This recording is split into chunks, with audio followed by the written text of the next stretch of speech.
Welcome back, everybody. We're back with an episode of Best Ball Roundup. Today is the Treasure Trove, where we recap the wins, the treasures of the season, the ups and the downs. We're going to talk about it all right now. Let's do it.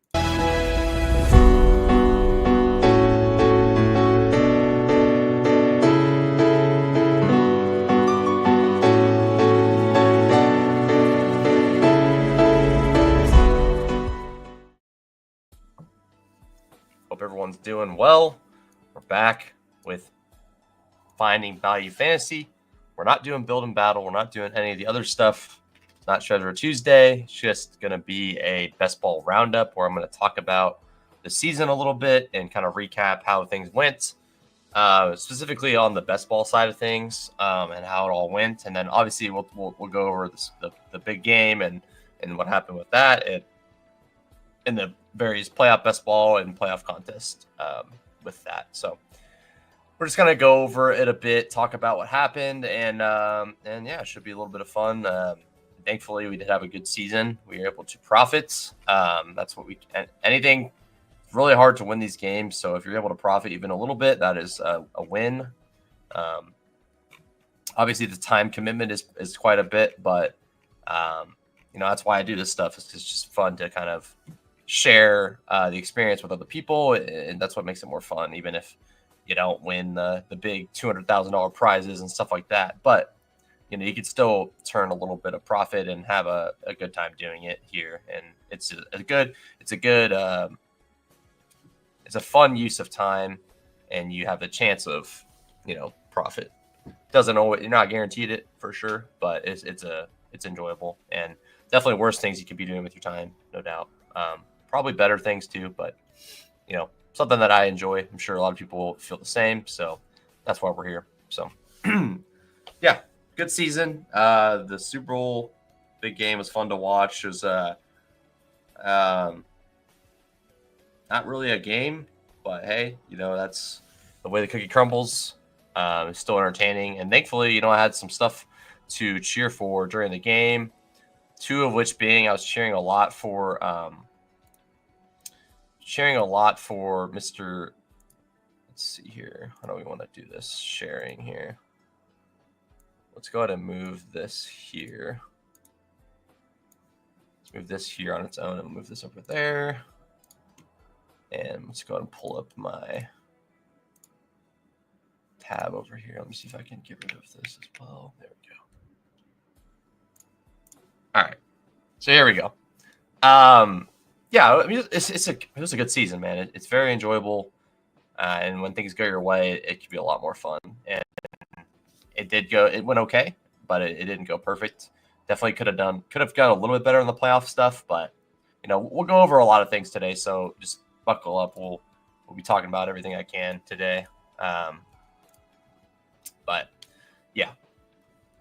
Appreciate all the support, and obviously we're going to be doing big boards soon. It's going to be a hot best ball summer here in like April, May. We'll be doing that stuff, but I will be recharging a bit. I'm still going to be do some best ball content. We'll do a basketball, playoff basketball content, stuff like that. What's up, Christopher? Needed a good break. It's about time. Yeah. I did not really take a break, but I definitely cooled off a bit, just trying to lower volume and just kind of chill and enjoy the off-season stuff. But it's the thing about it is, like, if you have dynasty leagues, it just never ends. It's good to see, by the way. I hope you had a good playoffs and enjoyed it all in whatever way you did. But yeah, I love playoff best ball and I love the playoff contest, so I'm always dialed into that, and I had probably the most successful year I've had in that regard. So that's cool. I won a couple pick'ems. I had a decent finish on Drafters. I had a good finish at FFPC. I had a decent finish on DraftKings, and that's all you can really ask for. So, definitely I could go over some mistakes I made in playoff best ball, just in general. Just a lot to think about for sure. One of the biggest mistakes I definitely made in regular best ball. We're gonna ping pong over the place. Right now, I have the Drafters, my Drafters fit team up here. I finished in 27th. But it's just going back to the regular best ball stuff is just a lot of random mistakes I made for sure. we'll go over it. We'll go over everything. We'll start with this first, actually, since I have it up on the screen. So this drafters team is pretty sick. I was like positioned very, very well. A lot of teams were getting carried by Daniels. If you don't know about this tournament is a cumulative scoring tournament. And it's so yeah, like every single week counts the same. So the wild card weekend counts the same as the conference championships. The conference championships counts the same as Super Bowl. There's no double points. There's no nothing like that. It's just flat points. So you want to have consistent points throughout, which this team did. Just didn't have the piece you needed to win the tournament, unfortunately, which is just the way the cookie crumbles. But it's still a good team that finished high. A little bit unfortunate. His team really could have made more noise. Definitely, it was very close to making more noise. Like some garbage time touchdowns away from like having a much better finish, but it was still a good finish nonetheless. But it is what it is. So, talking about this and going into next season, we're definitely going to be doing a lot of Eliminator content. That's one thing that I've taken away from just thinking about things a little bit, and I'm going to try to get some new intros and maybe some stuff like that. Maybe an Eliminator show intro specifically, anything like that would be kind of fun, I think. But either way, just going to continue to try to up the ante on the content as we go. If we grow more and more, then we'll work on better intros, better stuff like that. But right now, I'm just trying to be a better commentator. Be better at bringing guests on. I didn't do that last year, which I did a little bit, but I'm going to make sure that we get some guests on that are just in the best ball space in one way or the other. But I'll continue to have my boys on.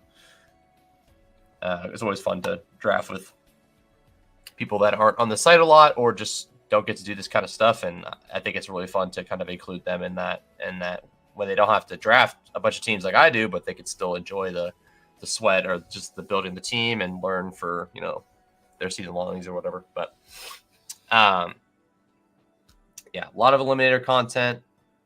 I might max BBM and do 150 drafts. I'm undecided on that. 150 stream drafts, not decided for sure on that. That's kind of in the air, but either way, I'll do a lot of Eliminator content if I don't do that. So that's the main plan. A lot of Eliminator content will have some stream BBMs and stuff like that, but I think Eliminator is the one I'm going to lean into the most because I think it's just a really fun week-to-week sweat, and that'll be fun to kind of track. I think it'll be really fun to track. So we'll see how it goes. And we had a good finish in Eliminator. I did one with my brother. We had a really good finish. It was nice. So in the big Eliminator, that is. So yeah, this team. It sucks looking at it because like Worthy helped me win some prize in another tournament, but also lost me in this tournament. But the last Worthy touchdown, the 50-yard bomb was pretty much like costed me like an additional like $3,000 on this team because pretty much every team above me just has Worthy. And essentially that last touchdown was like 12 points or something like that. For Worthy, I had Mahomes, so that didn't matter. So, so Worthy got like 50 yards and a touchdown and a catch. That's like 12 points in the last touchdown.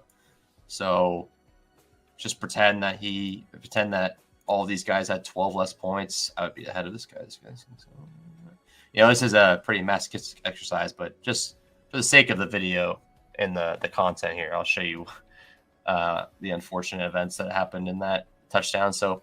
Basically, anyone that had Worthy, which is like almost all of these guys had Worthy. So I went down from here. Right. I would be right behind this guy. So I would have been 10th again.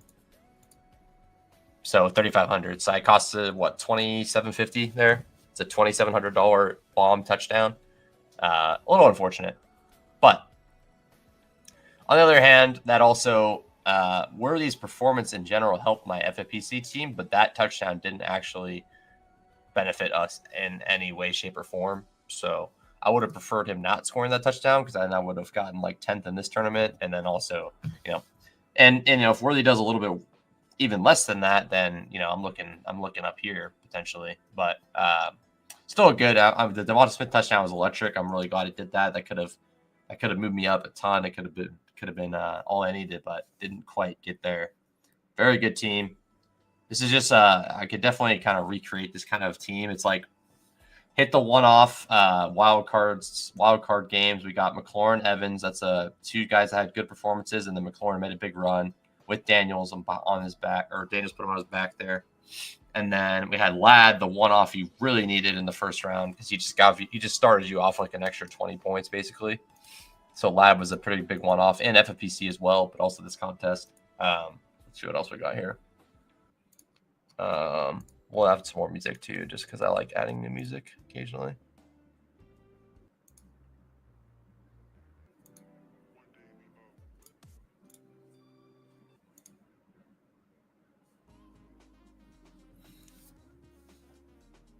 Okay, we'll rock this here.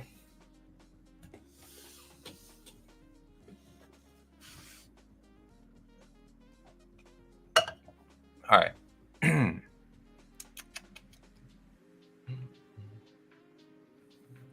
Yeah. So Ladd was the guy you wanted. Obviously, Watson and Gray basically did nothing. Ertz and Goddard were all my points every week. No tight end scored in the I don't even think Kelsey had 4 points. I mean, he might have had a little bit more than this, but he didn't score very much. McLaurin was a big piece all throughout. Devonta did fine. He didn't do great. A little bit bigger Devonta in the AFC Championship would have been nice. Brian Robinson actually had like a 20-pointer. And then Daniels carried this team up, like pretty much just about. To be fair, Mahomes had decent scores in the round 3 and round 4, but not in the championship and the Super Bowl. But obviously scored nothing in the wild card because they had bye week, and then nothing in the divisional round because he had like 10 points or something, or very low amount. I don't know what it was, but Daniels carried through there. So fun team. Would have liked to at least have like a top 10 finish to show for it, but it's nice finish my Spags there. But yeah, it is what it is. I can't really complain too much, but I would have liked to move up. I would have liked to been, and at least give me like top 10, like 1,000 finish or something, or $1,500 finish or something. Because I was just sitting in like 9th, like feeling really good, but it's very hard to overcome a 35 bomber you don't have in the Super Bowl. So that's just how the cookie crumbles. Yeah, a little bit less of a big game from him would have been good, but he did help my FFPC team move up quite a bit, so that was a big win there. Hold on 1 second here.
Okay, sorry about that.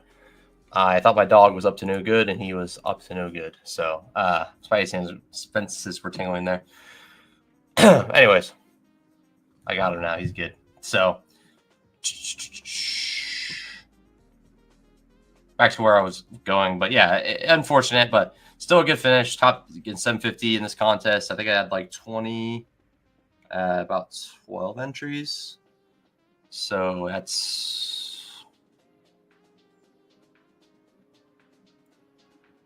about a 3x there, 3x or so. Not bad. And then FFPC was a pretty fun sweat. We had here we go. Top 7 finish in FFPC. Really wish the payout structure, just like last year's BBM, wish the payout structure was a little bit like more smoothed out, because we could have made a lot more on this, but we'll take it. We got 10K for 7th, not bad at all. But just put it in perspective, 500K to first, 10K to 7th, or yeah, 10K to 7th, that could have like easily been like, I mean, whatever, that's just the way shit is. This payout structure, I'm not gonna dwell about it too much, but think about it that way. It's like, man, that was like 200K to first and then spread down a little bit. That would have been pretty sick. But you know, top 50 contest, that's what makes people enter them. So I get it. But yeah, we wiped the floor with the field here in this. This is kind of the reason why you should be thinking about the chalk combos, especially in a Super Bowl outcome. And like sometimes it just works out that way. So that's kind of what happened here. We had the highest scoring like by far in this range combo, because everyone played Barkley, everyone played Kelsey. We didn't have, I mean, not everyone played Kelsey, but everyone played Barkley, and everyone up here did have Barkley. But we had Mr. Jalen Hurts, who was massive, like a massive score, 30 points. I think Barkley had like 15. So we doubled up Barkley, and then also you get the 2x multiplier on top of that. And then Worthy destroyed Kelsey with 35 points here. So that's like 71.4 or something from Worthy. That's a smash score.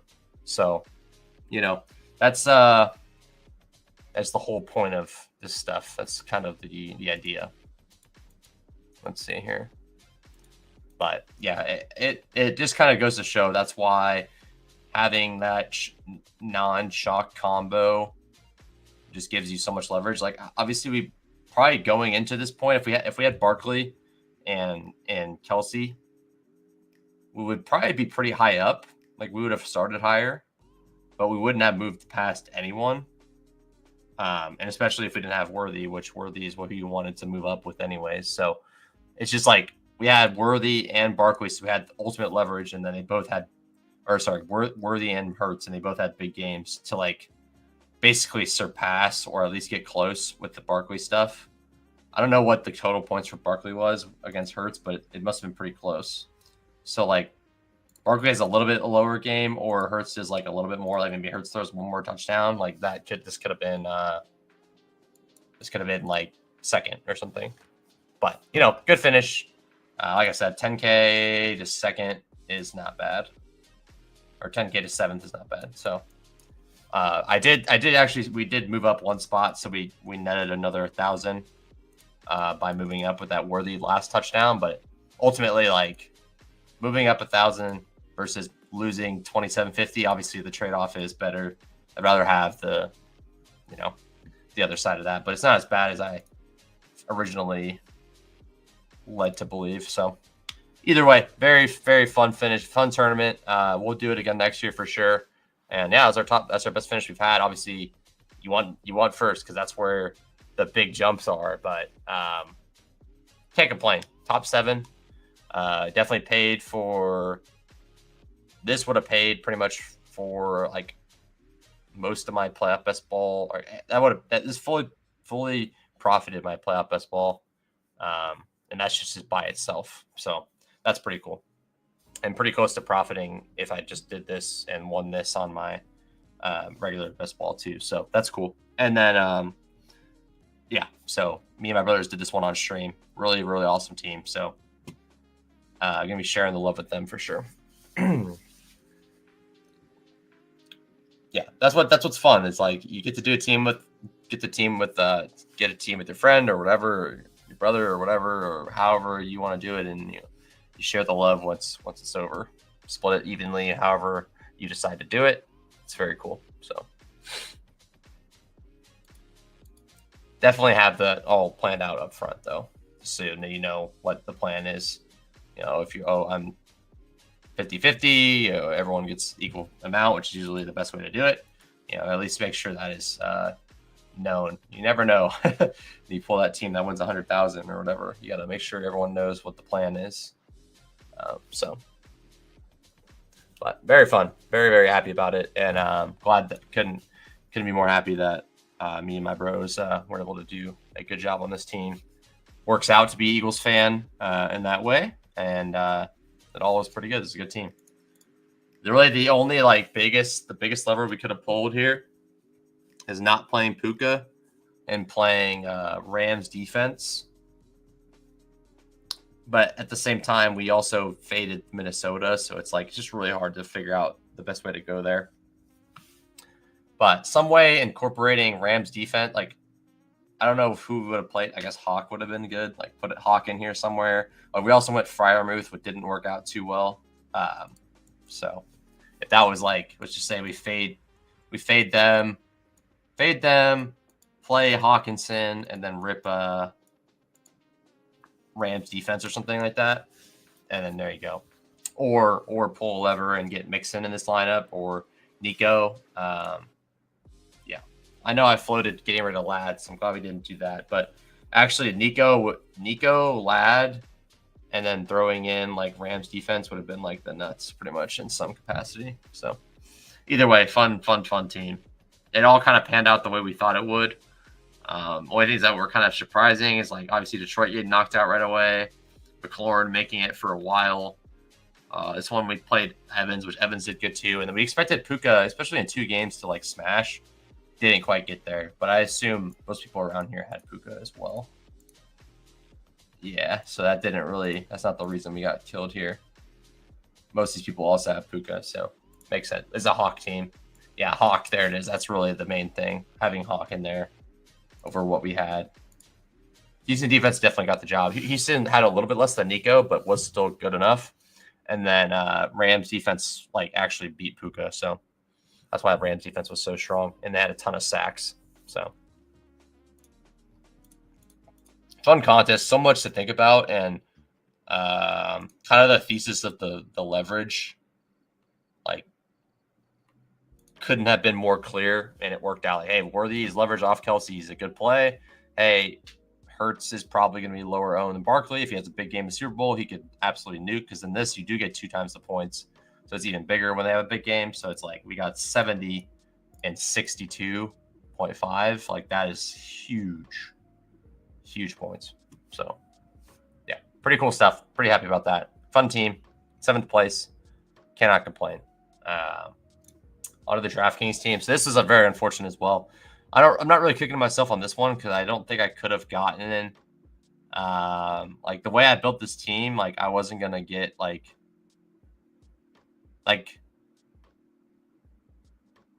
don't know. The team I have wasn't gonna have I mean, now that I think about it,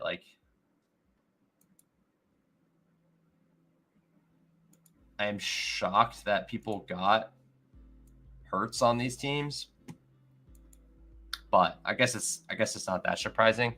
I don't know. All I know is that if I could have gotten Hurts on this team, I probably would have put him on it. That's all I can say. But I can't complain. Got a little bit of a payout here. Had the nuts here minus the quarterback. You definitely wanted Hurts on these teams. Hurts was the combo you needed. So this is exact combo players, Hurts for 17K. So had I have gotten, I mean, I assume maybe I wouldn't have picked them. Maybe I would have botched it. But I assume if I took whoever in the first round, like Barkley, and Hurts came back to me, I would have took him. Devonta Smith, AJ Brown came back to me. I'm pretty surprised that people were able to get Hurts, Barkley, AJ Brown, Kelsey, Worthy, Devonta Smith all on. Mahomes is cheaper in those contests, so that makes I don't know. Obviously, I'm not complaining too much about it, but all I know is that I would have taken Hurts had I been able to. I just wasn't able to. So that's just the way the crumbles. I should have done more entries. Blah blah blah. Either way, cool. This is one of the contests that happened after lock, so that's why I got the combo anyways. If you're like, well, how the hell did you even get this in the first place? First of all, DraftKings. Second of all, yeah, this is after the first round. This contest opened, so like they removed all the teams that got knocked out in the first round. Like removed the Bucks, removed the Pittsburgh Steelers, removed, man, I can't even remember, Packers, Chargers. Those teams got bounced out of the group there. Denver. What's the other team I'm forgetting? Vikings. There you go. So all those teams were removed from the pool, and then all the teams remaining were in there. So, yeah, I'll take it. Not a bad one here. I did profit on this. Pretty close to profit on like just in general, because I didn't do a lot of playoff best ball, but I think I was pretty close to even on all playoff best ball just from this team alone. So not bad. And then I'll give you guys some underdog stuff. Let me just pull up like the actual. Here's the underdog platform. So I went over some of my notes. I take like pretty in-depth like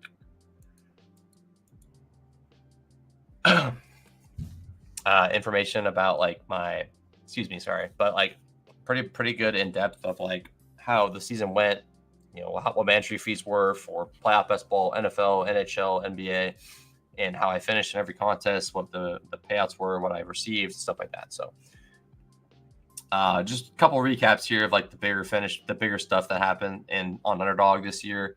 We had the $2,000 win when I was heading on vacation. I did it right before I left. That was pretty cool. Won the 2K for first, and that's how I got my goat horns on the site. That was pretty sick. I'm pretty sure that I picked like 3 players on the team and then autoed the rest. I'm not sure, but all I know is it was the Fields Freiermuth week. Yeah, here it is. So Justin Fields, Jordan Mason, JJ, Nico. I think Nico fell to me. Mike Evans, Pat Freiermuth. Fun stuff. Yeah, Underdog's been lagging a lot for me lately. I don't know why. Like, very annoying. Like, as you can see, like everything else is moving like butter.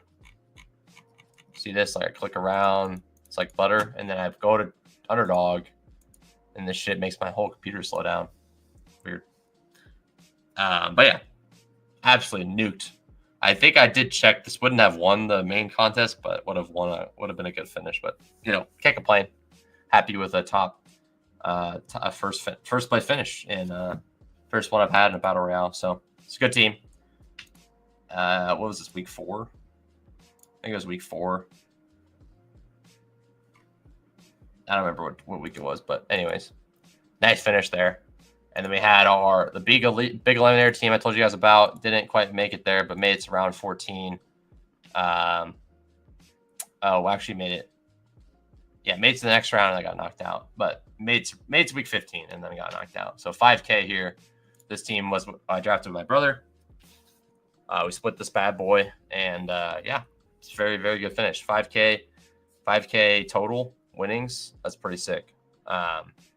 So I did the math. I mean, I have it all in Excel sheet. I'm not really planning on showing people that, but I do. I mean, obviously it's all here to be seen, but it's like, I keep track of, the entry fee, the date I did the draft. So I can kind of just keep track of things and like learn stuff like, oh, did I do better early? Did I mess up later? Did I keep doing stuff like that? Like those are the kind of things I want to look at and I think are valuable to look at. So if you are doing good volume, I would at least keep track of it in some capacity, however you want to do it. But I think it's smart to do that, at least so you know what's going on. But that was a nice finish. Yeah, so I did about 5,200 in best ball, like regular best ball contests.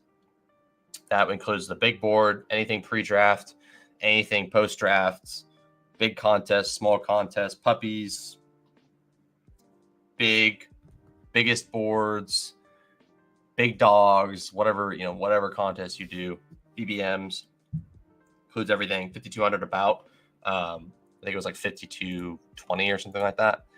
And then in the Eliminator, this one and the other Eliminator, I won a total of 5,235. So 5,000 from this, obviously, and then 235 from regular Eliminator. So solid there. And then on best ball, we won. Let's see here. Yeah. So then regular best ball, we won 2,898. And that includes like all of the. That includes like. That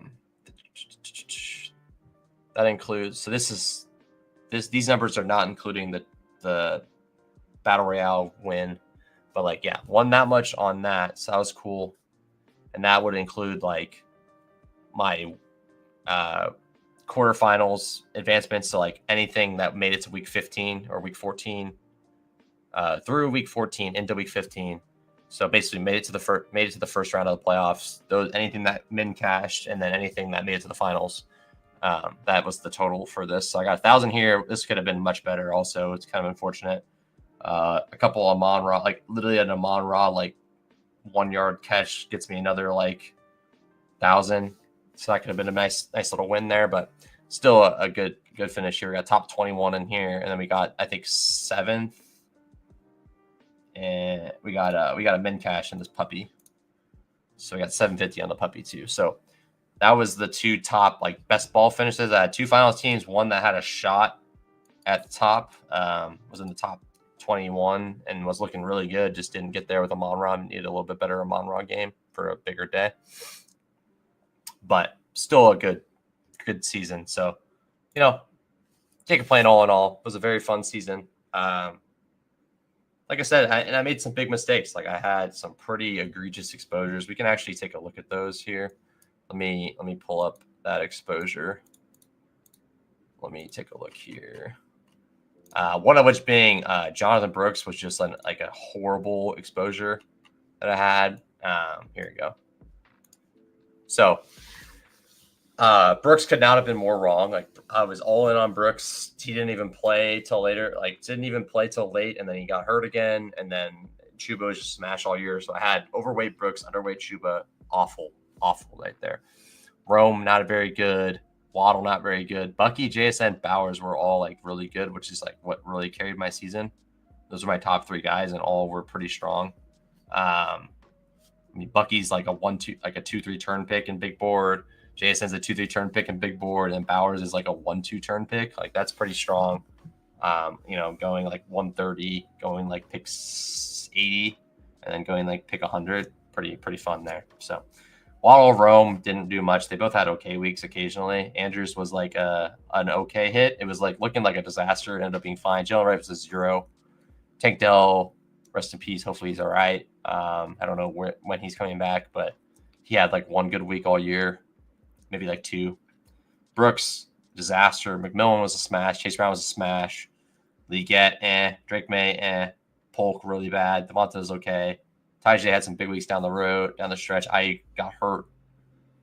So like Nix and Lamar were both good. Lloyd was a 0. JJ was fine. Brees was not very good. Worthy was pretty good. So like just going, like you could see I had a bunch of hits here, but I had some pretty catastrophic L's, like Wright, Dell, Brooks, 3 L's in a row, 2 big L's with Waddle and Rome. So, and despite all those things, I was still able to turn a profit with the Eliminator and the regular best ball finishes. I think I probably have a better finish if I don't have Jonathan Brooks as one of my highest owned players in the whole pool, and Jalen Wright and stuff like that, right? But and maybe if I had more Barkley up here or more Henry, whatever. But that's the way it is. You're not always gonna have the best player takes, but I would say I did a pretty decent job. Like Bucky being my highest owned guy and being a pretty big smash. And he helped me win 2 other leagues. So that was cool. Like obviously lower stakes stuff, but it's cool. It's cool for sure. So it's just the way the cookie crumbles, man. You're not going to get every player take right. It's impossible to do that. But you just hope that like when you nail some player takes, you make a good team around it. And like that's what this channel is all about. It's like doing there's no right or wrong way to draft per se. I mean, there is kind of, I would say, and I think most people would say, but like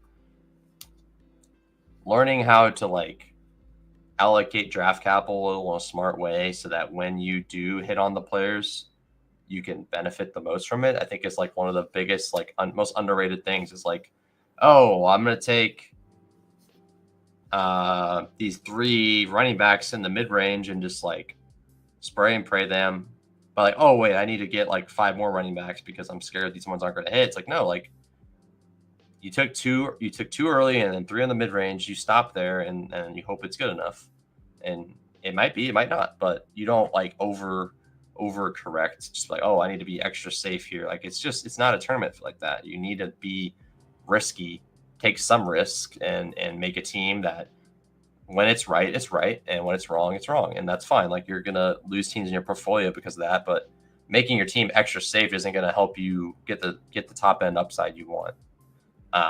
It's like, oh, I took 6 receivers in the first 6 rounds. I need to take 4 more because I want to make sure I have enough. It's like, no, like you just roll with those receivers, hope they work out. They should, as long as they're healthy. And if they got hurt, then they probably wasn't going to work out anyway. So don't over jump those guys, So that's one of the biggest lessons I've been trying to learn. It's like knowing when you can stop at a position. And that's one lesson I think I'm continuing to learn. And I think it's like one of the biggest remaining edges right now. Is just like, okay, I took these running backs. Hey, I took Barkley. I'm going to assume he's going to have a big year and play my team this way. So I'm not going to grab 7 running backs with Barkley. I'm going to grab like 4 more and be a little bit risky. I'll take a couple rookies in there, maybe 3 rookies, and then like 1 or 2 vets, and then call it good there and hope that it works out. You just don't want to like go overboard. Like, oh, I'm going to take Barkley, and then I'm going to take Henry, and then I'm going to take Chase Brown, and then I'm going to throw Kenneth Walker on there. And then I'll throw 1 rookie. It's like, no, like that is just too much capital.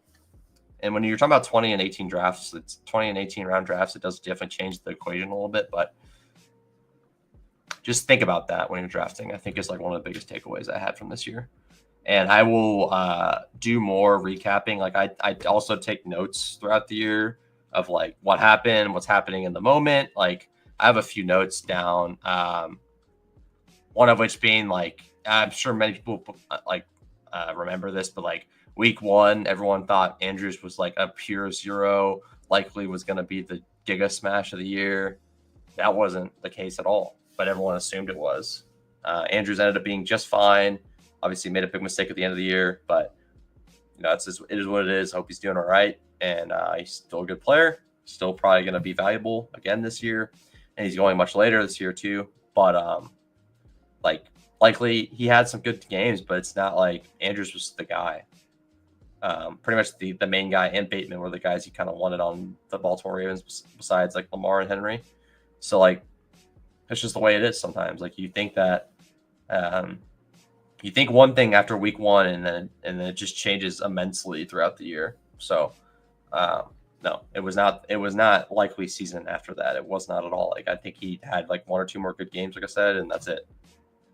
When everyone said week 1, he might have been the best pickup of the year. So that's the stuff happens. And then obviously CMC was out for 10 years. It's just, we don't know what's going to happen. It's so hard to predict, but like you want to build teams like you are correct and build teams like you know what you're doing and build teams that if things go your way, you're going to be paid off in the biggest way. And that means you build a strong team that can make it to the finals and have a good week. So that's kind of the whole goal of this game. Everyone knows that, but that's what my biggest takeaway is, like knowing when to stop at a position and understanding that last year's landscape is not indicative of like what this year is going to be like, and what happened last year is not anywhere near indicative of what's going to happen this year. So don't it's okay to like, definitely you want to like analyze what happened last year and use it for this year, but you don't want to like overanalyze and then like overcorrect what should happen or what shouldn't happen. So that's my stuff. That's my thing. Anyways, I'm going to stop rambling. Well, more time for this, but anyways, I'll have a video about like kind of the biggest things that happened and kind of overreactions we had throughout the year and what happened and what actually, like what we thought was going to happen, what actually happened. And a lot of the times the overreaction was way overblown as per usual. So, that's just the kind of gist of it. And we'll talk a lot about it. I'll show you I'll let you guys take a peek at my notes over my shoulder basically and kind of see like what I was thinking and what worked out, what didn't work out, if these ideas can be translated to the next year, if the bad things can be translated into this year, like, oh, don't do this again, or make sure we're keeping an eye on that. Like, one thing is always good to think about is like, who's this year's Jalen Polk? Because there's going to be a guy that gets hyped up a bunch and is just going to be a pure zero, probably. Like, that just happens all the times with these rookies. Like, they don't make it up the depth chart and they just never get there. Like, bet I could find like 3. If I scroll for a couple seconds up, I'll find like 3 of those examples. I got Jalen Polk here, Javon Baker, and Troy Franklin. There's 3. Luke McCaffrey, that's 4. Blake Washington, that's 5. Jermaine Burton, that's 6. Walker, that's 7. Wilson, that's 8. There's already 8. That's how much of a slappy I am. There's 8 guys. I just scrolled just for like a few seconds and found 8 people that were buried in their depth chart. They were pretty much zeros all year. That's just what happens. On the contrast, I had a lot of Higgins, so like, okay, that's cool. I had some Higgins to back up my I had over the field on Higgins. So like I had some Higgins to back up the fact that I had a lot of Burton. Burton doesn't work out. At least Higgins did. So I don't know. And I had some Yoshi Voss. He had a couple weeks too. I did correct that. It's like when you get more information, definitely step off the gas pedal. Like I completely stopped taking Walker, completely stopped taking Baker, pretty much stopped taking McCaffrey, and this just stole my exposure because I took a bunch of them early, especially.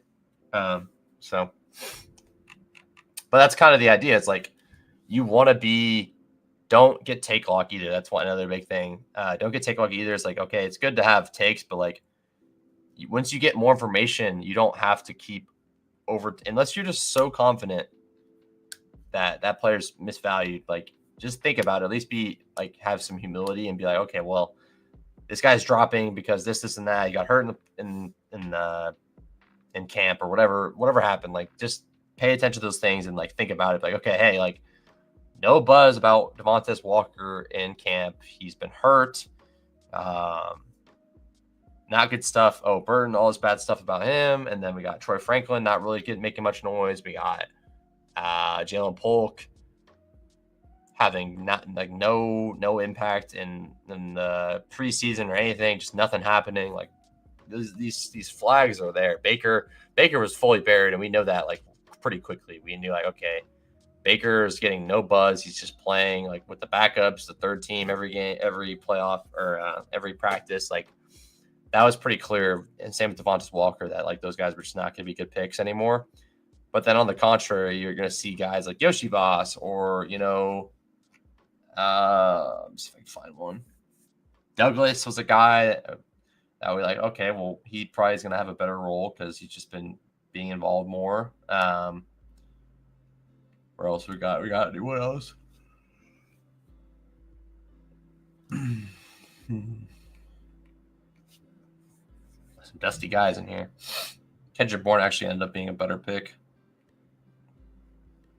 Can't really explain for sure, but yeah, like these guys will come up more so probably at the running back position, but like these guys will pop up. Like, okay, these guys are bubbling up. Like, hey, this receiver is not getting any buzz. They drafted a rookie; he's not getting any work. But this vet, and Slayton is still looking good, or whatever. That kind of stuff happens. Or like, hey, Eric Gray has been completely surpassed by Tyron Tracy. Maybe he's a good pick. Okay, and then Tracy's a better pick and continues to be a better pick.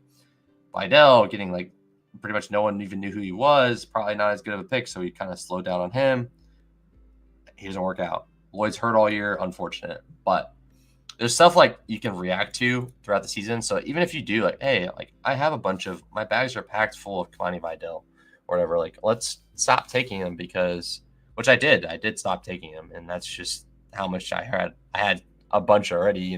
He's still overweight, but recognizing like when, okay, I need to take a step back, or maybe this is wrong, or maybe I should at least dial it down a little bit. Like, I like this guy a lot still, but I'm going to dial it down a little bit just from the information and use that to your advantage. Like that's why you draft later. That's why you draft later, is you get that edge of advantage where it's like, okay, hey, wide receiver 3 on the Bengals is Yoshi Voss. Don't take Burton. Let me get Yoshi Voss. At least you get some usable weeks out of him. Burton, I don't think, had one good usable week. So like that's the whole point of it. It's like you draft later to get information edge on people.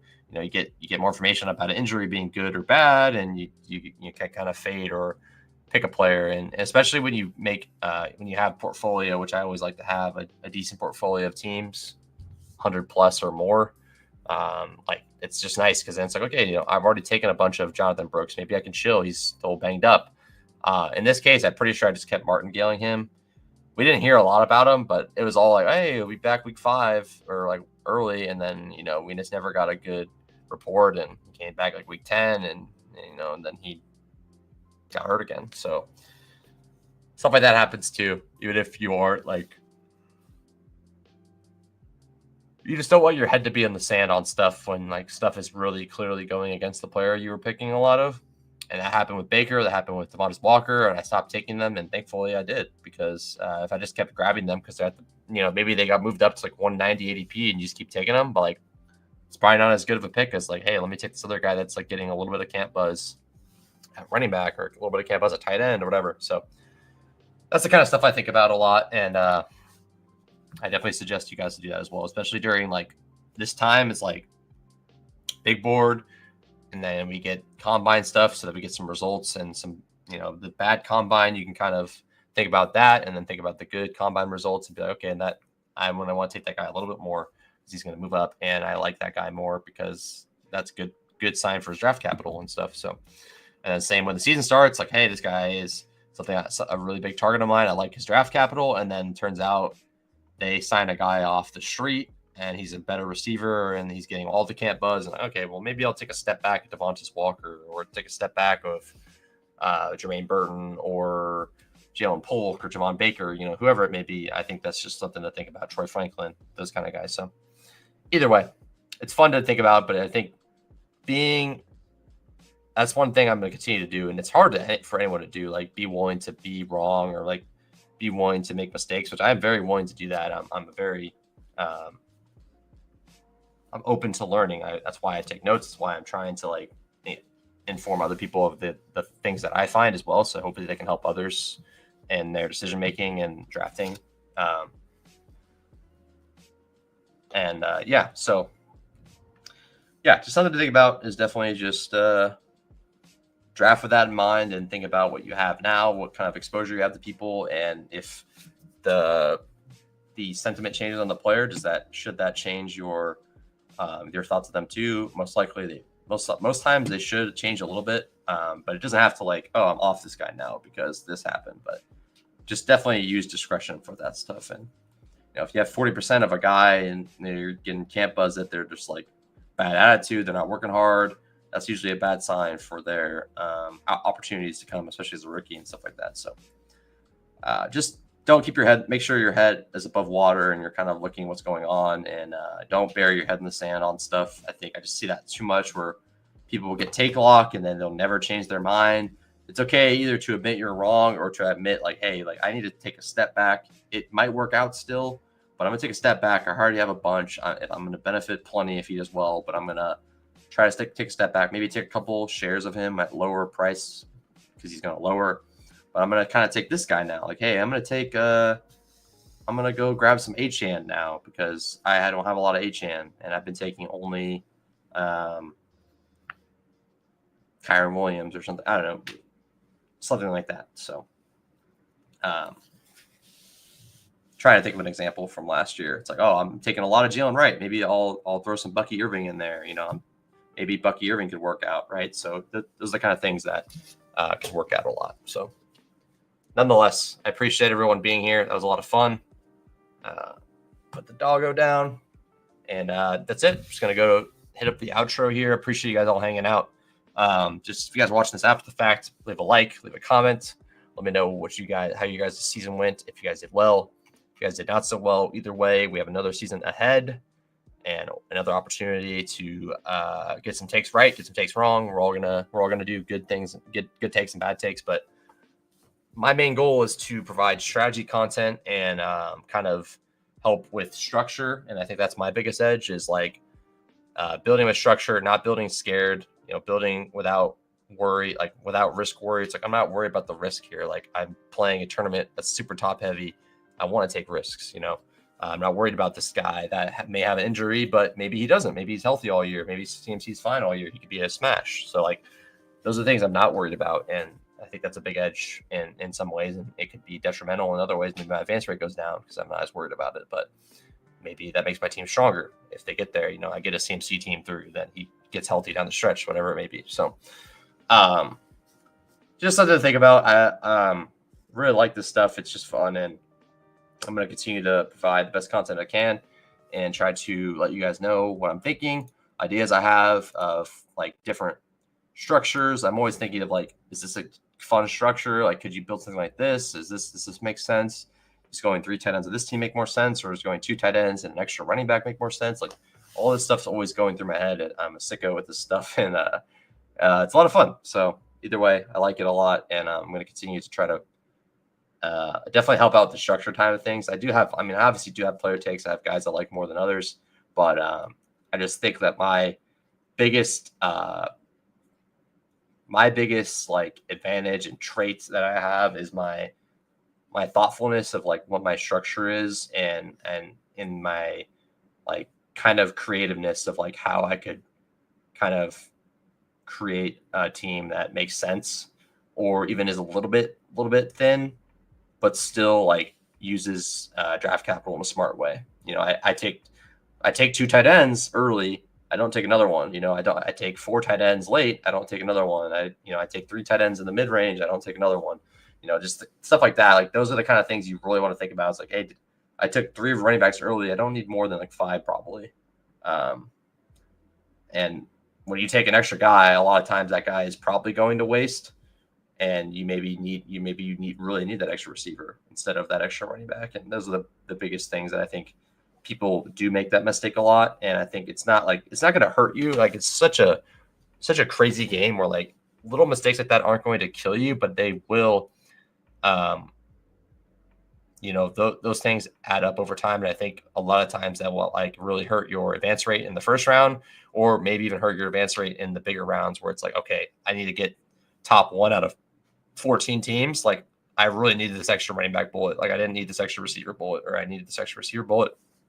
I didn't need this extra quarterback. This quarterback's just sitting there on the bench every game, or he's a backup now, or this quarterback gets 11 points a game, and I have Josh Allen, and I have Josh Allen, and I have Jaden Daniels, and I have freaking a 12-point guy that keeps scoring 12 points every week. Like that's the kind of stuff like, oh, I could have had a damn Tyrone Tracy on this team instead. Like that's the kind of stuff that I think really, really makes a difference, especially in the playoff weeks where that is where all the money's won. When you make it to week 15, 16, 17, that is when you make the actual big money and the big prizes. So that is what you should be prioritizing.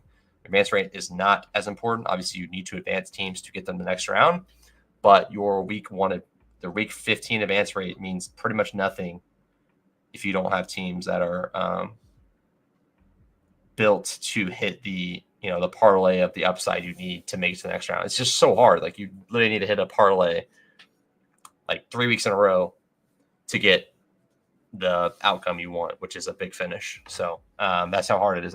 That's how you should be thinking about every team you draft. Like if I'm trying to hit this parlay, do I need to take this extra running back to be safe, or do I need to take this extra receiver to get a stronger receiving core? Even though my running backs feel risky, but like, hey, I'm going to get this extra receiver because I need the receiver power, So anyways, food for thought. Appreciate you guys hanging out. That was a lot of fun. Best ball roundup. We have the treasure trove. I think that's what I'm going to name it going forward. I might think about some other stuff. I have some ideas for theming. I like the arcade theme. I like the treasure theme, like the gems and like the diamonds and stuff like that kind of theme. But we'll think about how I want to go. I think arcade is like really up there. I really like the high score vibe.